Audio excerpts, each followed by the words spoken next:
Então, bom dia a todos, um domingo lindo, né? Hoje o seu Marino me deixou no encargo de facilitadora, né? De iniciar com vocês a discussão do capítulo 11. E aí estou me estreando, como costumo dizer. Inicialmente, então, vamos nos harmonizar, vamos fazer uma prece, agradecendo esse domingo lindo, essa manhã, de mais uma oportunidade de estudo, de reflexão, pedindo a Deus que nos abençoe, que abençoe nossos familiares e todos aqueles que não puderam estar nos acompanhando no estudo desta manhã, pedindo as bênçãos da paz, da saúde, a sabedoria, a compreensão para enfrentarmos as vicissitudes da vida. Rogamos a Deus que nos permita ter um olhar edificante sobre as nossas ações, para que possamos nos conduzir melhor a cada dia, para que possamos ser pacientes, agirmos de forma compreensiva, com prudência, e que no decorrer desta semana possamos levar os nossos conhecimentos a todos aqueles que se aproximarem de nós. Então, com essa prece, eu peço a permissão da espiritualidade amiga que nos acompanha para iniciarmos o nosso estudo desta manhã de domingo. Que assim seja.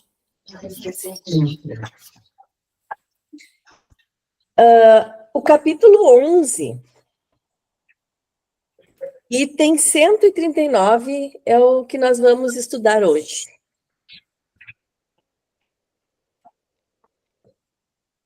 Allan Kardec, que codificou a literatura espírita, né?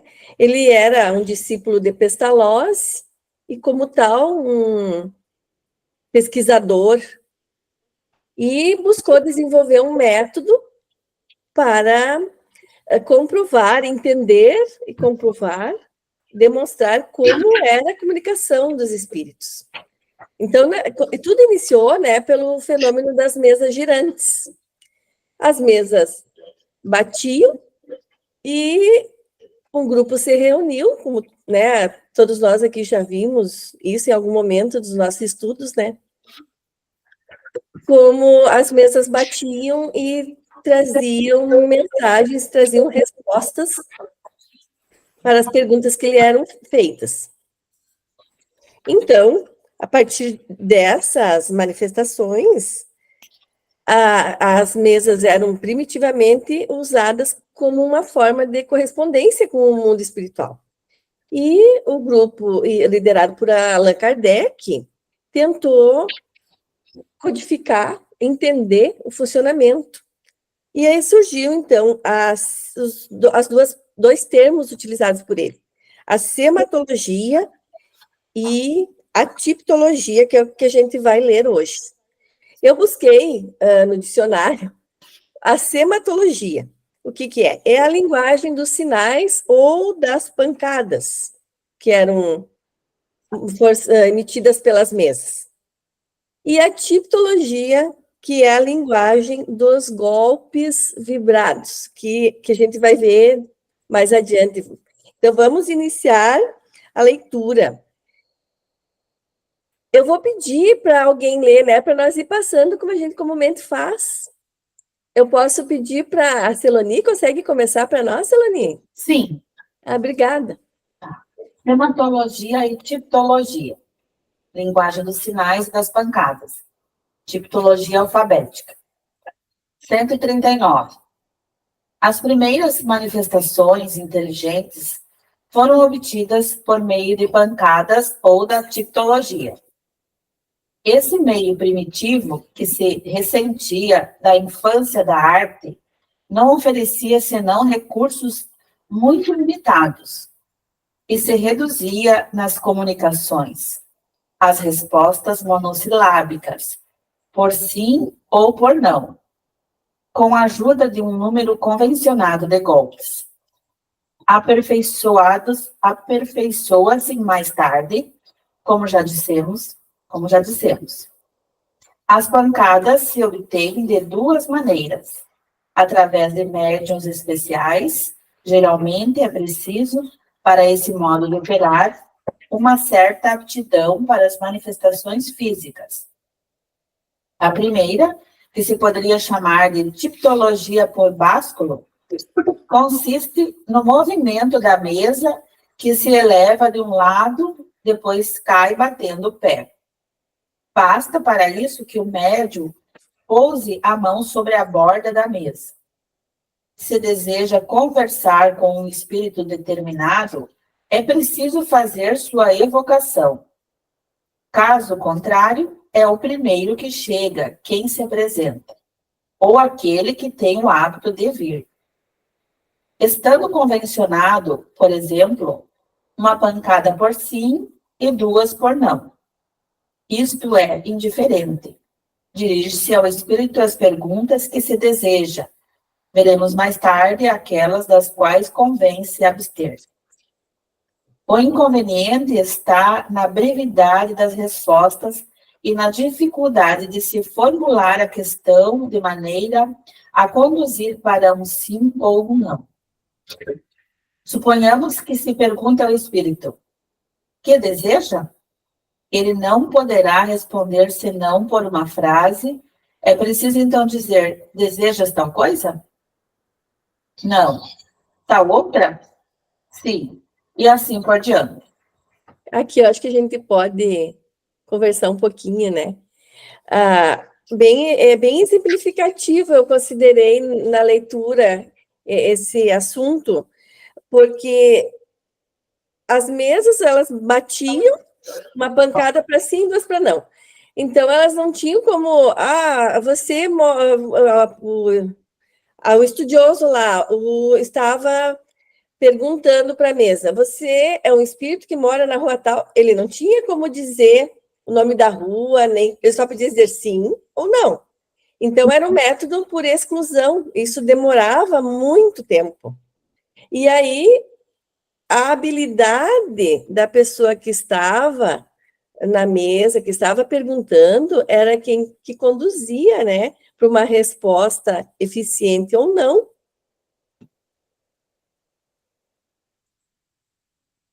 Ele não poderia perguntar para as pessoas, para os espíritos, perguntas complexas, né? E isso foi levando a uma evolução do método. Só que ele percebeu que, como as perguntas eram variáveis, é óbvio que existia uma manifestação inteligente naquelas pancadas, né? Muito se duvidou, mas com a evolução do método, as coisas foram sendo esclarecidas. Não sei se alguém tem algum exemplo, alguma...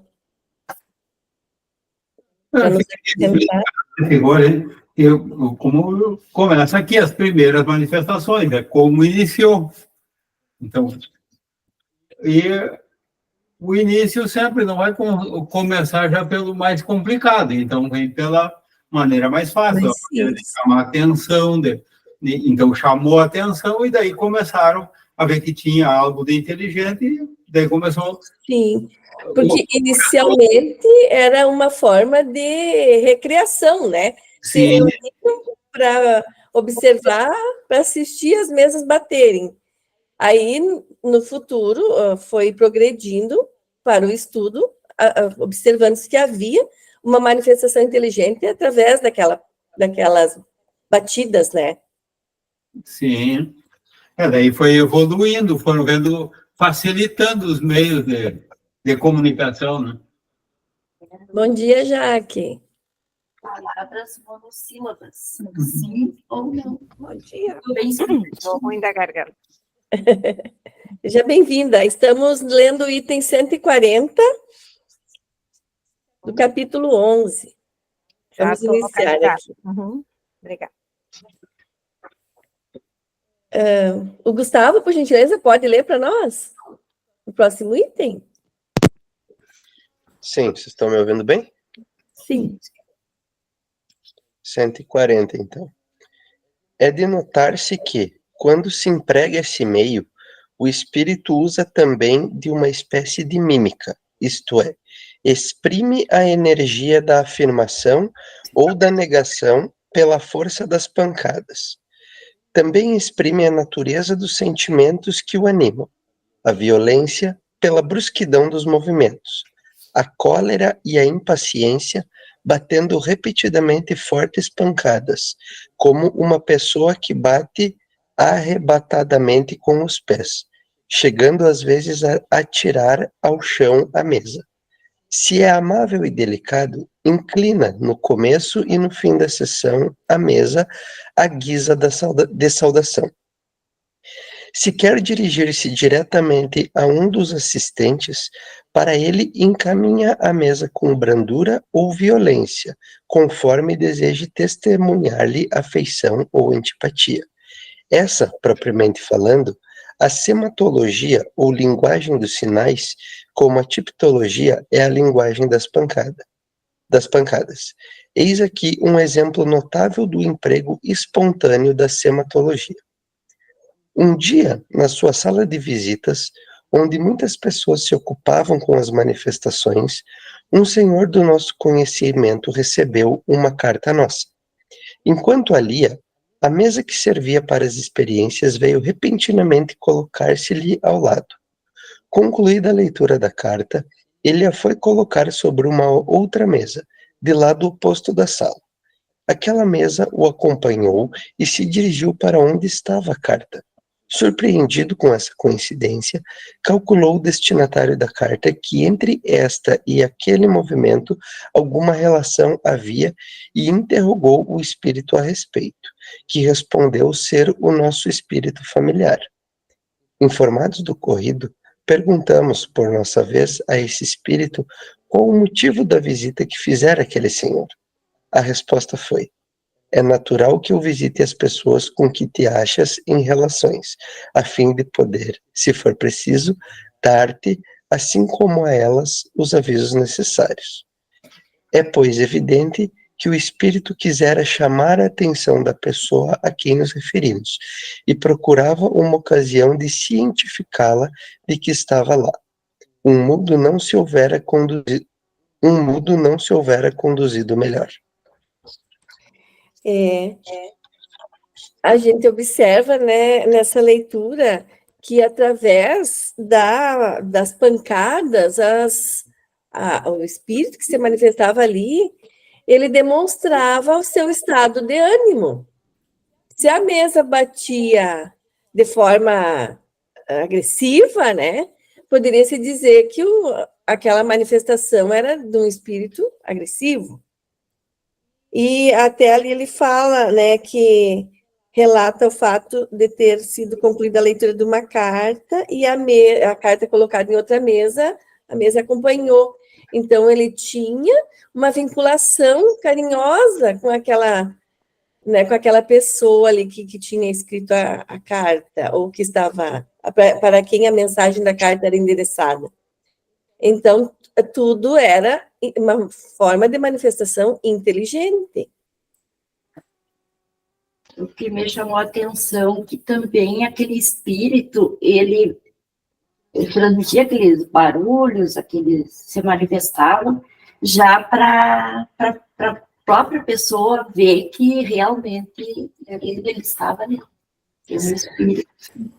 A resposta foi natural e que viste que as pessoas com que te achas em relação, no caso, alguém da família pudesse ver que aquele espírito estava se manifestando e ele queria chamar a atenção, para dizer que ele estava ali.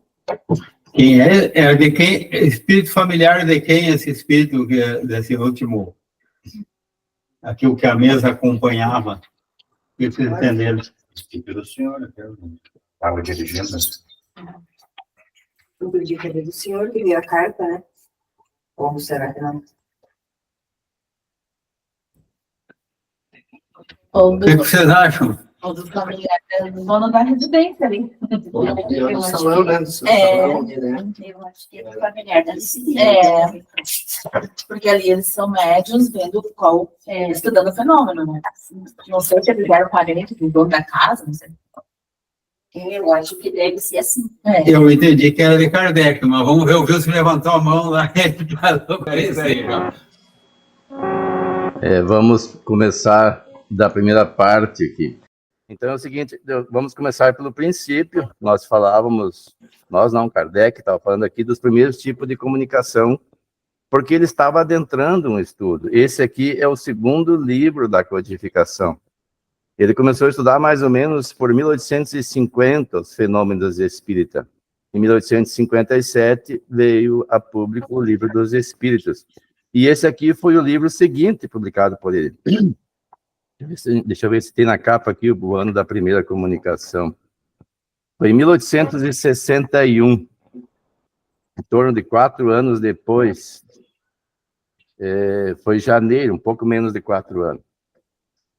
E naquele momento nós temos que levar em consideração que, devido às próprias leis que Moisés implantou da proibição de comunicação com os mortos, em razão do abuso que se fazia quando o povo hebreu saiu do Egito, porque aprenderam de forma incorreta, ou pelo menos inadequada, esse tipo de comunicação, que eles faziam essa comunicação para benefícios materiais, para saber sobre eventuais sucessos ou insucessos numa guerra, ou questões econômicas. Então, eles exploravam esse intercâmbio para as coisas menos dignas, e até de uma forma bastante exploratória. E então, por essa razão, Moisés, vendo que havia abuso e desvio de um propósito mais nobre, proibiu.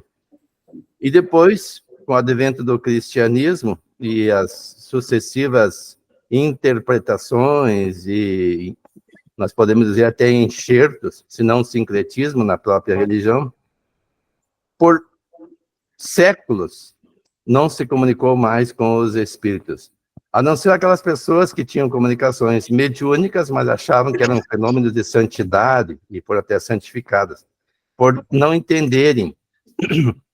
E o mundo se perdia, principalmente porque a ciência avançava e via na religião incompatibilidade com as ideias científicas, porque ela mesma se contradizia, e o mundo caminhava para adotar de uma forma definitiva o materialismo, deixando de lado as questões espirituais. Mas nós já havíamos avançado bastante para entendermos certas questões que até então não poderíamos entender.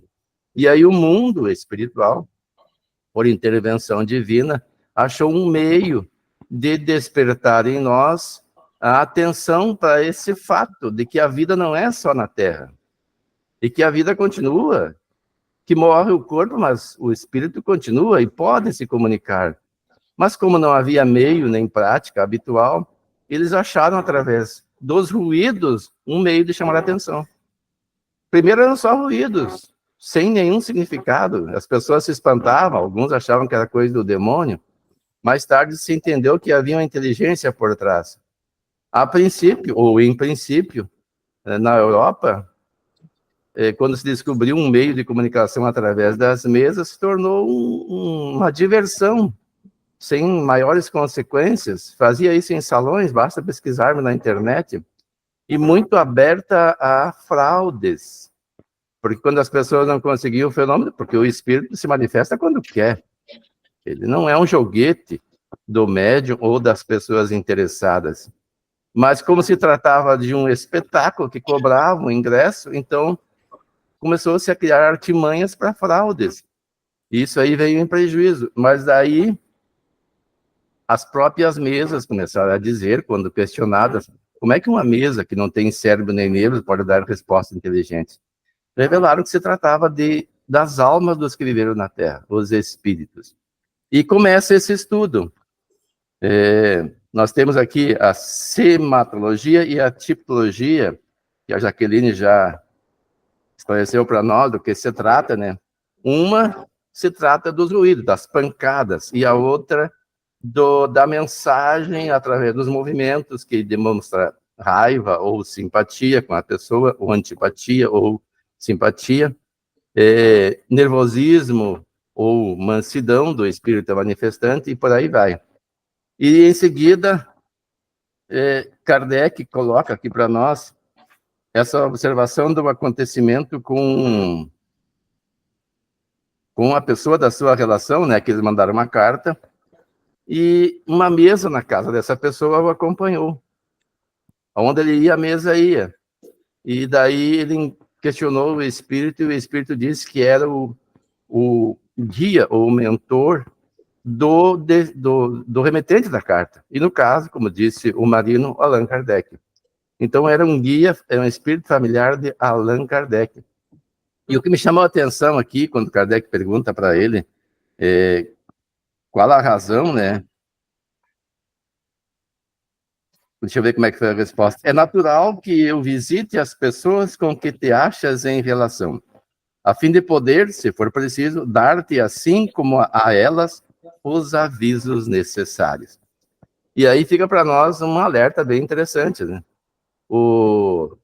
Há pessoas, e isso é um fato, nós dizemos, que fazem chamados trabalhos para fazer mal a alguém, e alguns precipitadamente dizem, isso não me afeta. É certo. Aqui na Terra, quando eu fizer mal para alguém, eu for uma pessoa de má índole, eu posso pagar para alguém fazer o mal. E essa pessoa vai lá, e como ambos estão no mundo físico, faz. Pode até matar o outro semelhante. Isso é um fato. A gente vê todos os dias no noticiário. Agora, no mundo espiritual, a pessoa quer que faça o mal para alguém. Ele não tem um corpo físico para fazer o mal, mas ele pode nos sondar, como este aqui, que objetivava um fim bom, digno. Ele tinha o propósito de orientar os dois, mas também nós podemos estar com espíritos ao nosso lado, e amando de alguém, sondando, porque eles não podem agir diretamente as nossas fraquezas, e induzir-nos a cair-nos pela vaidade, pelo orgulho, pelas questões até mesmo sexuais, né? Porque quase todos nós temos alguma fragilidade em algum campo que eles exploram, e se a pessoa não tem fragilidade, por exemplo, na área sexual, que eu já ouvi vários relatos nesse sentido, eles procuram alguém próximo, uma pessoa frágil nessa área, e geralmente uma pessoa mais bela, porque para chamar atenção não pode ser uma pessoa que não tenha um atrativo físico, né? E fazem essa pessoa uma espécie de hipnose, iludir-se que está apaixonada por aquela que eles querem destruir. E aí, geralmente, essas pessoas que são alvo desses espíritos são casadas, que se forem frágeis, podem até se iludir e cair numa armadilha. Então, tem que tomar cuidado. E também, dizer que eu sou imune e que não preciso me preocupar com isso seria uma prepotência nossa. Nós temos que estar atentos, porque nós podemos cair numa armadilha. Eu não sou afetado, mas eles estão me sondando. Então, eu tenho que cuidar do meu comportamento, tenho que cuidar para não cair em armadilhas, e tenho que estar ciente também, eu não acredito nisso, mas quando eu verbalizo alguma coisa, por exemplo, que eu tenha ressentido em mim em relação a alguém, já bem que aquela pessoa podia cair, ou qualquer coisa do gênero aí, como uma forma de desejo de vingança. Eu não vou me vingar, né? Mas Deus está vendo. E nós temos espíritos próximos a nós, que são simpáticos a nós, mas não são necessariamente evoluídos, porque nós não somos seres evoluídos.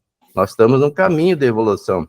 E eles podem tomar as dores nossas para eles. Nós não faríamos o ato, não levaríamos a termo um ato de vingança, mas ainda não sabemos conviver com pessoas que pensam diferente e que não gostam de nós. E nos magoamos, e esse espírito pode também se magoar e tomar as nossas dores. E aí arrumar um outro grupo de espíritos e ir sondar a vida do nosso desafeto para desestruturá-lo. por empatia ao nosso sentimento. Embora nós não tivéssemos a vontade real de machucar o outro, de causar algum prejuízo, nós podemos, desta forma, sem querer, mas em razão do nosso desajuste emocional, porque não entendemos que isso faz parte de um processo de provas, estamos no mundo de provas e expiações, e as provas são necessárias para o nosso crescimento. Jesus disse, perdoai, nos recomendou a perdoar, assim como ele perdoou na cruz aos seus algozes. Amar os inimigos, nós aprendemos tudo isso, teoria. Aí temos a prática, o momento de colocar isso em prática, de demonstrar que aprendemos. É a prova que o aluno tem que passar para demonstrar que aprendeu para si mesmo. E é o momento em que ele passar por isso, sem maiores esforços, ele não vai mais se ofender tão facilmente. Não vou dizer que nós vamos nos tornar inofendível de uma hora para outra, mas vamos saber melhor tratar essas questões e não ficar remoendo por muito tempo. Porque se nós assim não fizermos, nós podemos, mesmo não encomendando o que chamo de serviços, né, para fazer mal a alguém, por uma questão de simpatia, fazer com que espíritos desequilibrados façam isso. E eu me recordo que um amigo meu, um colega, falou que ele conhece uma pessoa que se julga amiga dele, e é uma pessoa que para ela fazer mal ou bem para alguém não custa nada. E daí um diz assim, tu quer que eu mate alguém? Imagine o espanto dessa pessoa que eu conheço, quando aquela pessoa disse para ela, bastava ela dizer, ó, mate fulano, e ele mataria. E assim nós temos espíritos também que convivem conosco, que não têm a capacidade de matar uma pessoa encarnada, mas têm capacidade de causar grandes prejuízos no campo emocional, no campo mental e até mesmo financeiro, ou de saúde da pessoa. Eles têm técnica para isso. Então, se nós quisermos conviver com espíritos mais elevados, que jamais fariam isto, nós temos que mudar o nosso padrão mental, e isso dedica exercício, e se nós não formos capazes ainda de perdoarmos, como Jesus recomenda, que não é o esquecimento, mas não desejar o mal ao outro, pelo menos não verbalizemos o nosso sentimento. Porque verbalizando, nós estaremos dando margem para esse tipo de coisa, para que um espírito simpático faça aquilo que nós, já porque avançamos um pouco, não somos capazes de fazer, mas seremos colaboradores ou coparticipantes neste ato, e fomentadores até. Pois é, tem pessoas que não acreditam, né, que os espíritos podem nos influenciar, mas como disse o Wilson ali, a gente tem que orar e vigiar, né, porque se cuidar das armadilhas. Porque realmente... Desculpe, Silene, essa semana eu presenciei uma situação bem nesse sentido aí. Eu atendo ao público e a gente tem muitas situações de cobrança lá. E a gente tem que agir da forma legal, dos meios legais que a gente dispõe. Então, se o devedor não tem bens, frustra, né? Não tem como pagar. E aquele que tem o valor a receber, ele se indigna. É normal isso, né? A gente também se coloca na situação da pessoa. Daí eu atendi um senhor que ele estava executando um determinado valor, que ele tinha vendido um carro, e o devedor não tinha pago totalmente o valor. Só que daí o que comprou já tinha revendido o veículo e comprado um de melhor, mais novo, sabe? E a pessoa que era credora estava indignada, com razão, né? Aí eu disse a ele, olha, o senhor tem que buscar, verificar se ele tem bem, se ele tem alguma motocicleta, tem que fazer a pesquisa, porque nós só podemos agir dessa forma legal aqui.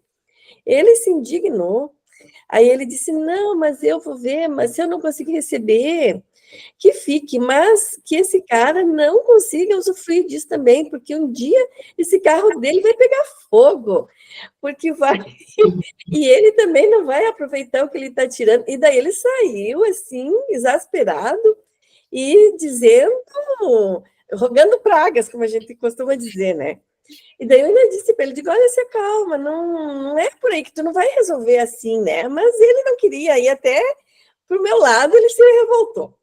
Quando foi no dia seguinte, ele voltou lá, ele foi até o Detran, fez a pesquisa, descobriu que a pessoa tinha lá um outro veículo, e daí ele voltou com o pé enfaixado, sabe?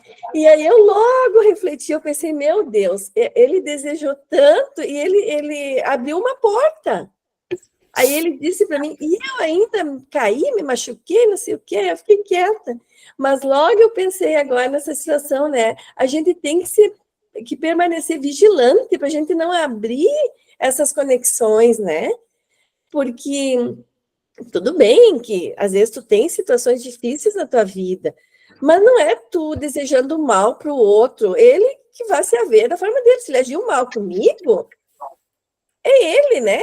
Eu vou ter que dar um jeito de superar aquilo ali, buscar os meus meios de me defender da forma legal, que eu acho correto, e tentar me conectar de um jeito ou de outro para deixar aquilo ir embora, né? Agora, se eu ficar remoendo, aí eu vou me prejudicar mais ainda, eu entendo assim. E aí, para mim, aquilo ficou tão claro, sabe? Ele acabou se exasperando tanto, sei lá se ele se distraiu, deu uma brecha, o que ele acabou torcendo o pé, né? Se machucando. Então, acho que podemos seguir aqui, né? Na nossa leitura.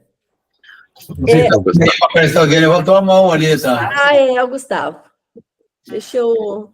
Mas é que isso é um pouco relativo também, assim, agora eu estava pensando enquanto o seu Wilson falava, enquanto a Jaque falava, porque assim, eu estava pensando, por exemplo, numa experiência pessoal que aconteceu, questão de 2 semanas atrás, coisa familiar também, eu tive uma reação que não foi legal na hora, exagerada, mas ao mesmo tempo, essa minha reação também abriu margem para a gente pegar, sentar e conversar e botar uns pingos nos i ali que a gente só vinha postergando, assim, sabe?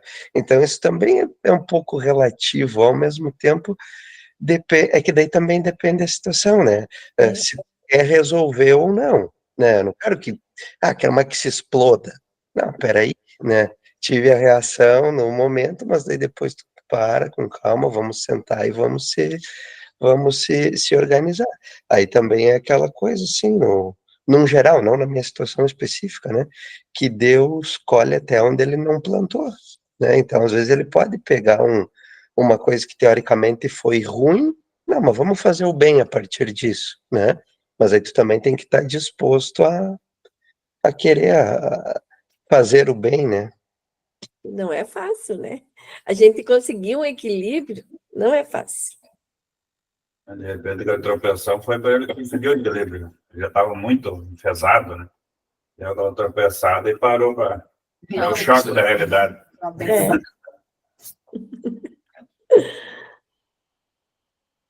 Mais alguém? Então, podemos seguir aqui. No 141. Quem sabe a Silane lê para nós? Sim, 141.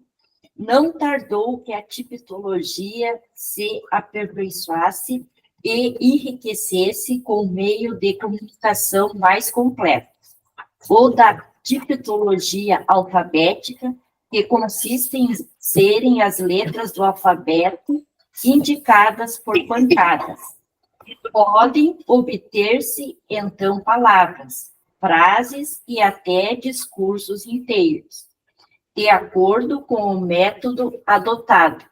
A mesa dará tantas pancadas quantas forem necessárias para indicar cada letra. Isto é, uma pancada para o A, 2 pancadas para o B, e assim por diante. Enquanto isto, uma pessoa irá escrevendo as letras à medida que forem sendo designadas. O espírito faz sentir que terminou, usando de um sinal que haja convencionado. Como se vê, este modo de operar é muito lento e consome longo tempo para as comunicações de certa extensão. Entretanto, pessoas há que têm tido a paciência de se utilizarem dele para obter ditados de muitas páginas. Porém, a prática levou à descoberta de abreviaturas, que permitiram trabalhar-se com maior rapidez. A de uso mais frequente consiste em colocar o experimentador diante de si um alfabeto e a série dos algarismos e indicadores das unidades. Estando o médium à mesa, uma outra pessoa percorre sucessivamente as letras do alfabeto, se trata de obter uma palavra ou a série dos algarismos. Se de um número, aponta a letra que serve, a mesa por si mesma, batendo uma pancada e escreve-se a letra. Recomeça-se a operação para obter-se a segunda, depois a terceira letra e assim sucessivamente. Se tiver havido engano em alguma letra, o espírito previne, fazendo a mesa dar repetidas pancadas ou produzir um movimento especial. E recomeça-se. Com o hábito, chega-se a andar bem depressa, mas adivinhando o fim de uma palavra começada e com a palavra se pode atinar pelo sentido da frase.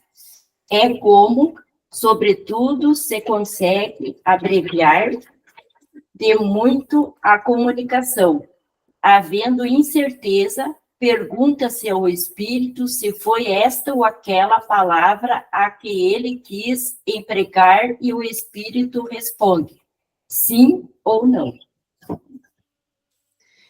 É uma das evoluções, né? Da pancada evoluiu, da pancada na mesa, evoluiu para os sinais que determinavam as letras em ordem alfabética. Só que bastante demorado. Vamos exemplificar, né? Se o espírito quisesse dizer o nome Viviane, quantas pancadas ele teria que dar até chegar à letra V? Então, demorava bastante, né? E eu entendo, assim, que exigia grande energia do médium também, né? Porque quanto tempo ficava naquela interpretação, né? E a abreviatura foi a melhor coisa, foi com mais rapidez também, né? Sim. Nossa comunicação entre os humanos, entre nós aqui, como é que começou no início a distância? Ah, é. Chegou a conhecer o telégrafo, Wilson? Eu vi, mas não entendo. Até eu estava pensando que eles poderiam usar o telégrafo, mas como não é qualquer um que entende, e seria bem rápido, porque eles têm uma velocidade, quem domina essa arte tem uma velocidade de comunicação espantosa. Mas na época, e até hoje, e agora ninguém mais se interessa, no moderno meio de comunicação, né?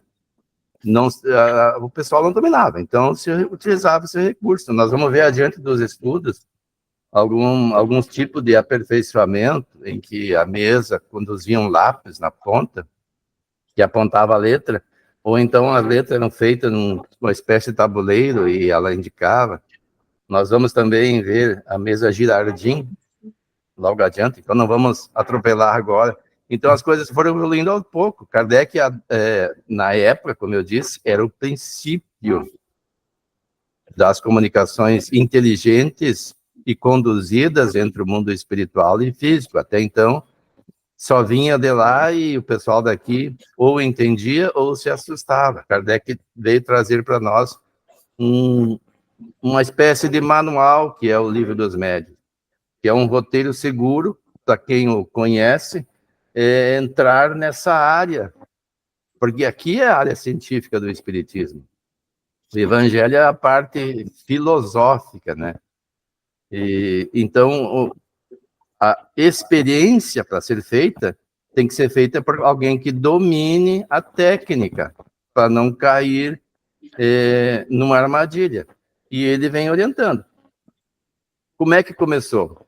Não eram pessoas que tinham conhecimento, era intuitivo, talvez até o próprio espírito vinha ali e sugeria a médium uma técnica. Nós vamos ver lá a Girardin, como é que ela fez para criar a sua técnica. E Kardec também faz uma análise, vamos deixar para mais tarde, depois da leitura a gente faz uns comentários a respeito.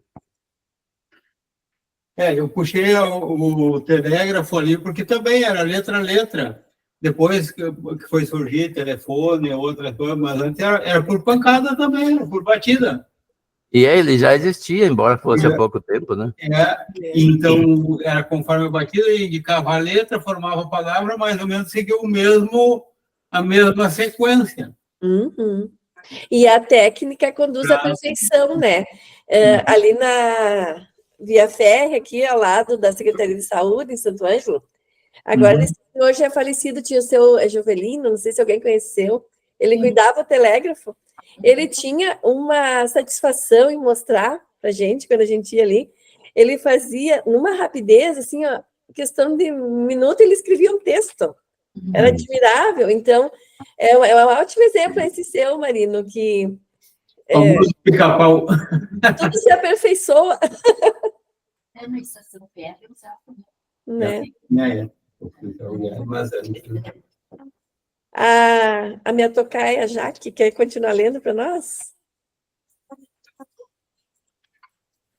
Sim, a tocaia está pronta. 142. Todos os efeitos que acabamos de indicar podem obter-se de maneira ainda mais simples, por meio de pancadas produzidas na própria madeira da mesa, sem nenhuma espécie de movimento.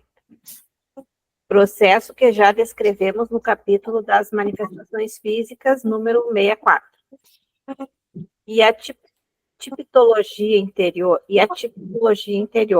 Nem todos os médiuns são igualmente aptos às manifestações deste último gênero. Muitos há que só obtêm as pancadas pelo movimento basculante da mesa. Contudo, exercitando-se, podem eles, em sua maioria, chegar a consegui-las daquela maneira, que tem a dupla vantagem de ser mais rápida e de oferecer menos aso à suspeita do que o básculo, que pode atribuir a uma pressão voluntária. Verdade é que as pancadas no interior da madeira também podem ser imitadas por médiuns de má fé. As melhores coisas podem ser simuladas, o que, aliás, nada prova contra elas. Veja-se no fim deste volume o capítulo intitulado do charlatanismo e do embuste. Quaisquer, porém, que sejam os aperfeiçoamentos que se possam introduzir nessa maneira de proceder, jamais se conseguirá fazê-la alcançar a rapidez e a facilidade que apresenta a escrita, razão porque, presentemente, já é pouco empregada. Ela, no entanto, é às vezes interessantíssima do ponto de vista do fenômeno, sobretudo para os novatos, e tem principalmente a vantagem de provar de forma peremptória a absoluta independência do pensamento do médium. Assim se obtém, não raro, respostas tão imprevistas, de tão flagrantes a propósito, que só em uma prevenção bastante determinada será capaz de impedir que os assistentes se rendam à evidência. Daí vem que esse processo constitui para muitas pessoas forte motivo de convicção. Mas, seja ele um empregado, seja qualquer outro, Em caso algum, os espíritos se mostram dispostos a prestar-se aos caprichos dos curiosos, que pretendam experimentá-los por meio de questões despropositadas. Então, essa tipologia interior, as pancadas eram internas, eram produzidas pela própria mesa, diferente do que era no meio basculante, né, que colocava-se a mão e a mesa inclinava e batia. Nesse, o som vinha da mesa, produzido pela mesa.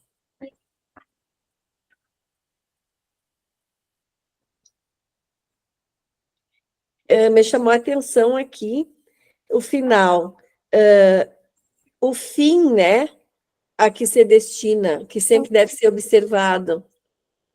Diz assim, mas seja o empregado, seja qualquer outro, em algum caso os espíritos se mostram dispostos, em caso algum, desculpem, os espíritos se mostram dispostos a prestar-se aos caprichos dos curiosos, que pretendam experimentá-los por meio de questões despropositadas. É sempre necessário observar o fim a que se propõe a comunicação, né? Se é um fim útil.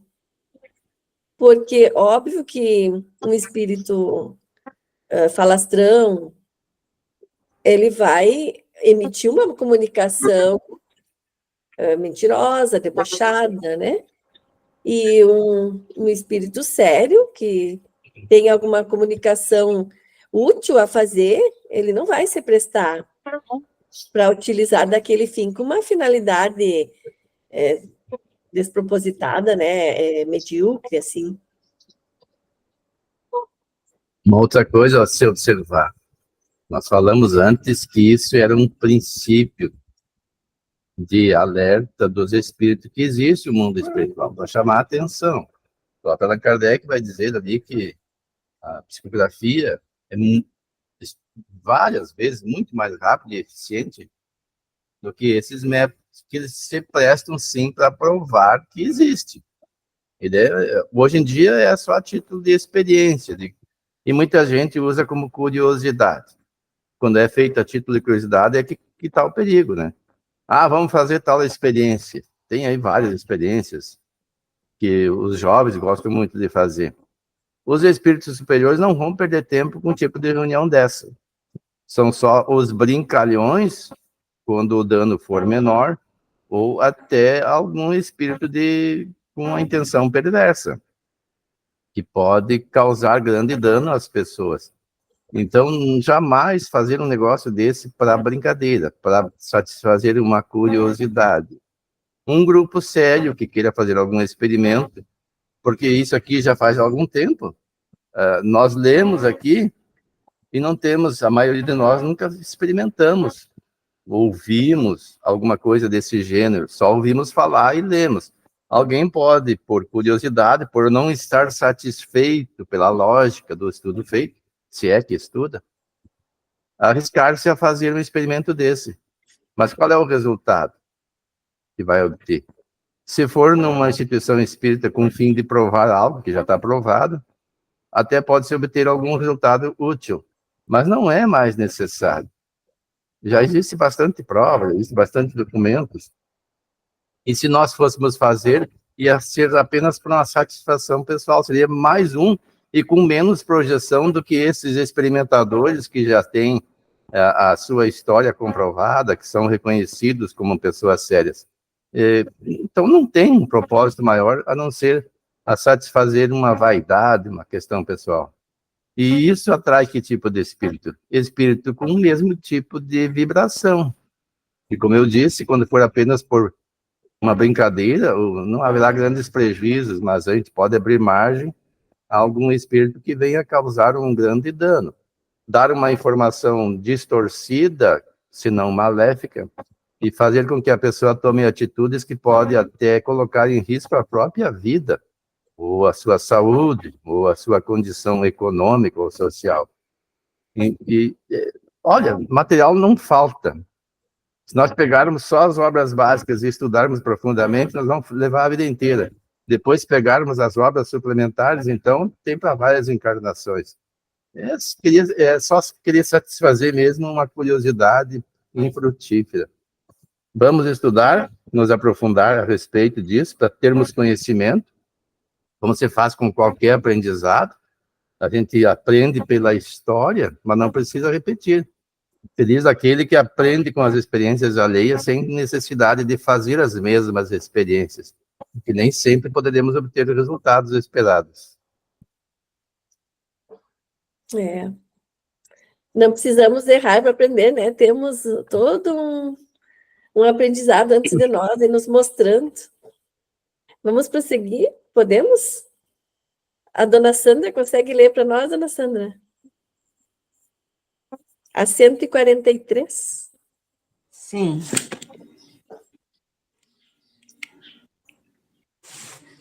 Com o objetivo de melhor assegurar a independência do pensamento do médium, imaginaram-se diversos instrumentos consistindo em quadrantes sobre os quais são traçados as letras. A maneira do quadrante dos telégrafos elétricos, uma agulha móvel posta em movimento pela influência do médium, com a ajuda de um fio condutor e de uma polia. Indica as letras. Não conhece esses instrumentos senão pelos desenhos e pelas descrições que foram publicadas na América. Não podemos, pois, nos pronunciar sobre seu mérito, mas pensamos que sua complicação própria é um inconveniente à independência do médium. Está muito bem atestado pelos golpes íntimos, e muito mais ainda pelos imprevistos das respostas do que por todos os meios materiais. De um outro lado, os incrédulos, que estão sempre dispostos a ver por toda parte. Astúcias e precauções são ainda mais elevados a supô-las em mecanismos especiais do que na primeira mesa desprovida de todo acessório. Aqui aparece o telégrafo do Marino. O que ele fala ali, né, é que se já haveria incredulidade quanto às pancadas e barulhos produzidos pelas mesas, que dirá com relação a usar um instrumento como o telégrafo, né? Foi o que eu entendi, pelo menos, que poderia trazer mais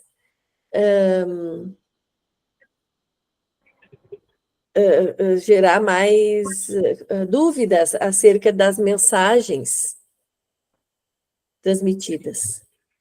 E Kardec não conheceu esse instrumento. Não fez nenhuma experiência com ele. Ele só ouviu falar.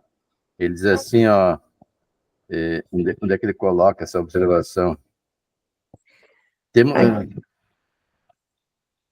Ele diz, ó, esses instrumentos só os conhecemos pelos desenhos e descrições que têm sido publicados na América. E daí diz nada pois podemos dizer do valor deles. E daí ele observa que isso é muito mais fácil de ser manipulado do que uma mesa. E mesmo a mesa havia manipulação. Agora imagine um objeto assim com partes eletrônicas. Abre margem para uma série de fraudes. E isso, se fossem... Até talvez por isso ele nem tenha resolvido experimentar. Porque além de abrir margem para a fraude, abre margem também para o descrédito. Quando a pessoa começa a utilizar de artifícios que comprovadamente podem ser fraudados, daí se levanta a dúvida sobre os resultados obtidos, se seriam ou não fraudados. Mas só para nós entender aqui o que era esse aparelho, esse engenho que fizeram. Ó. Uma agulha móvel, posta em movimento pela influência do médium, com a ajuda de um fio condutor e de uma polia, indica as letras.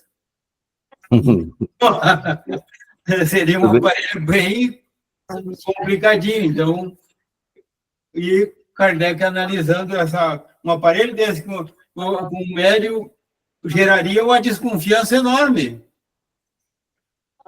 Então, diretamente com a mesa se movimentando, ela limpa, seria muito mais fácil para o convencimento, e esse aí não ia ajudar muito no desenvolvimento do que interessava no estudo sério. Não, mais fácil de gerar desconfiança e... É mais fácil enganar escrevendo uma pessoa do que enganar a pessoa olhando para... Chegar e escrever, a pessoa Marina, estou escrevendo, às vezes faço por trás, eu estava enganando até eu chegar e dizer pessoalmente, né? Porque pelas letras, né? Sim. Traria muito mais dúvidas, muito mais incertezas, né? Nós estamos com 9h58. Será que encerramos, seu Marino, ou faremos ainda mais uma leitura? Para uma leitura é um curto tempo. Né? Eu quero agradecer, então, a oportunidade. É uma vivência nova para mim. Agradecer a presença de todos, a participação. E pedir, então, para o seu Marino encerrar para nós com uma prece, seu Marino. Pode ser? Pode ser. Antes da prece, vamos pedir assim, tivemos há uma semana, até domingo, nesse horário, a gente não teve o nosso estudo, porque estava saindo o enterro do corpo do nosso irmão Dorval, que desencarnou. Temos a família dele, que uma esposa participava junto conosco. Então, tem toda uma história na casa espírita, ele e a família. Então, além daquela prece normal que a gente irradia para os doentes, eu peço uma atenção especial hoje para o seu Dorval, no plano espiritual, e para a família dele, que aqui está também, para que todos sejam assistidos e que nós possamos ajudar com o nosso pensamento, com a nossa vontade, com o nosso amor, com aquilo que a gente tem de melhor, para gerar uma luz no caminho deles. Então, pedimos aos mentores espirituais que aqui estão, nos dando o amparo de que precisamos. Espírito protetor de cada um de nós. Ao Espírito protetor, os Espíritos protetores do nosso grupo de estudo, da Casa Fé e Esperança, e, acima de tudo, a Deus e a Jesus. Que possamos nos elevar o suficiente para sermos úteis pelo trabalho do pensamento, da fé e do amor. Que o nosso pensamento possa gerar energias e essa chegar aonde houver a necessidade, aonde houver a dor, o desamparo, e assim sermos úteis aos nossos irmãos de caminhada, se estejam no plano material ou no plano espiritual. Pedimos de uma maneira especial o amparo ao nosso irmão Dorval, para que essa transposição de um plano ao outro seja serena e que ele possa estar sendo amparado pelos espíritos protetores, tanto da família dele, como do Fé e Esperança, e que todo o bem que ele praticou reverta agora em benefício da sua caminhada. Pedimos da mesma forma a proteção à sua família, aqueles que o amam e que, conscientes de que ele está vivo e continua a sua caminhada, possam ter o sossego que necessitam para cada um seguir conforme a sua programação espiritual. Pedimos o amparo a nós, participantes, que seja estendido ao nosso grupo de pessoas familiares ou que conosco convivem, para que saímos daqui, saímos levando essa energia e essa paz que possamos transmitir a todos os outros. Com a certeza de que estamos e continuaremos bem amparados, em nome de Deus e de Jesus. damos por encerrado o nosso estudo. Que assim seja. Assim seja. Sim.